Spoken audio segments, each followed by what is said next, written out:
On nous a tous dit la même chose, n'est-ce pas? Il faut investir le moindre centime. Le but, c'est de combattre l'inflation, de faire travailler son argent et surtout, de ne jamais le laisser dormir. C'est un peu le conseil numéro 1 en finance personnelle qu'on entend absolument partout. Et cette idée, elle est martelée encore et encore. C'est presque devenu un dogme. Et si cette approche a du sens, bien sûr, elle nous cache une autre facette de la réalité. Une stratégie beaucoup plus fine en fait, utilisée par ceux qui ont vraiment compris le jeu de l'argent. La vraie question, c'est est-ce que les investisseurs les plus malins, les plus avisés suivent cette règle à la lettre? Eh bien, la réponse risque de vous étonner et je pense de changer radicalement votre vision des choses. Regardez ce chiffre, 150 milliards de dollars. C'est la somme que Berkshire Hathaway, la société du légendaire Warren Buffett, garde en cash, en liquidité. Alors là, on a un paradoxe total. Pourquoi est-ce qu'un des plus grands investisseurs de l'histoire garde autant d'argent qui dort alors qu'on nous dit de faire tout l'inverse? En fait, ce conseil de tout investir tout le temps, il sert souvent plus l'industrie financière que nous, les particuliers. Ça nous maintient dans une exposition maximale au marché et au final, ça nous rend fragiles. On se retrouve sans munitions quand la situation se retourne. C'est une sorte d'anxiété permanente. Il est vraiment temps de retourner complètement notre manière de penser. Le cash, ce n'est pas un échec, ce n'est pas un poids mort qui perd de sa valeur à cause de l'inflation. Non, dans une bonne stratégie, le cash, c'est une arme offensive. Et voilà, tout est là. Avoir du cash, ce n'est pas de la passivité. Bien au contraire, c'est de la préparation. C'est se donner les moyens de frapper fort quand tous les autres sont paralysés par la peur. D'accord, mais comment on met ça en place concrètement? L'application numéro 1, c'est de créer ce qu'on appelle un fonds d'opportunité.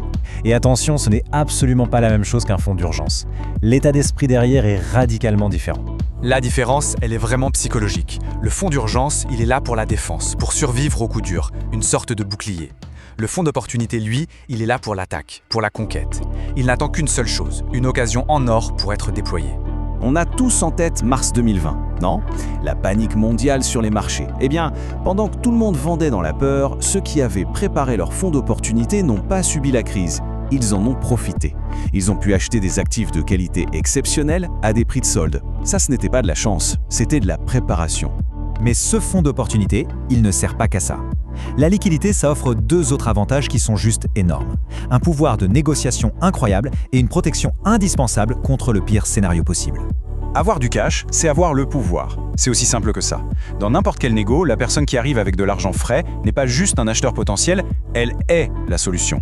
Pour un vendeur qui est pressé, la certitude d'une vente rapide et sans tracas, ça vaut souvent bien plus qu'un prix un peu plus élevé. C'est un levier que le crédit ne vous donnera jamais. Ok, là on touche à un point crucial mais dont on ne parle presque jamais. C'est le piège ultime dans lequel tombent ceux qui ont suivi aveuglément le conseil d'être investis à 100%. Ça s'appelle la vente forcée. La vente forcée, pour faire simple, c'est quand on est obligé de vendre ses investissements. Non pas parce que c'est le bon moment stratégiquement, mais parce que la vie nous y force. Et évidemment, ça arrive toujours au pire moment. Les conséquences sont juste dévastatrices. Imaginez le scénario catastrophe. Une tuile personnelle qui arrive pile en même temps qu'une grosse crise sur les marchés. Sans réserve de cash, la seule solution, c'est de vendre ses actions ou son bien immobilier qui vient de perdre 40% de sa valeur. On transforme une perte virtuelle en perte bien réelle, permanente. C'est la double peine. Le cash stratégique, c'est tout simplement l'assurance anti-chaos. Il faut vraiment comprendre ça. Il y a une barrière psychologique. Ce sentiment de culpabilité, cette petite voix qui nous dit qu'on est inefficace quand on a du cash sur un compte, ce n'est pas un hasard.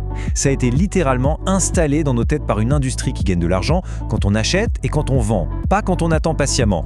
On peut connaître tous les graphiques, lire toutes les analyses du monde, mais à la fin, ce qui compte vraiment, ce n'est pas l'information, c'est le comportement. La richesse se bâtit sur la patience, la discipline et la stratégie.